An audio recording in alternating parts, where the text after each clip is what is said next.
Ville-de-France est une association nationale d'élus qui fédère les villes de 10 000 à 100 000 habitants et leurs intercommunalités. Et notre rôle est de représenter ces villes auprès des pouvoirs publics, mais aussi de fournir des outils pertinents à ces adhérents justement. Et donc c'est ce que nous faisons tout au long de l'année par des publications, par des outils en ligne.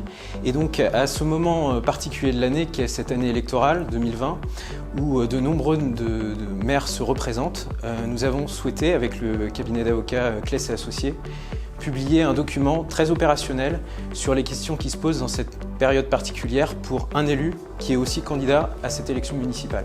Comment ce guide est-il conçu? Il est vraiment issu de notre pratique où nous accompagnons au quotidien les collectivités territoriales, les élus dans tous leurs besoins juridiques. Et en période de campagne électorale, les questions qui ont trait à la campagne, aux dispositions spécifiques du code électoral suscitent beaucoup de questions.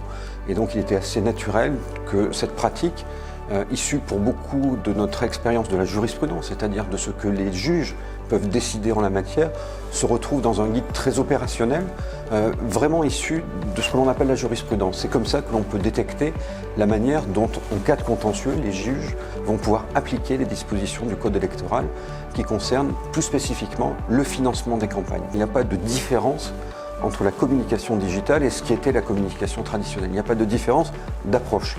Ce que l'on demande, c'est d'éviter le mélange des genres. On demande au candidat qui va être présent, notamment sur les réseaux sociaux, pour faire campagne, de le faire en distinguant bien sa qualité de candidat de sa qualité d'élu.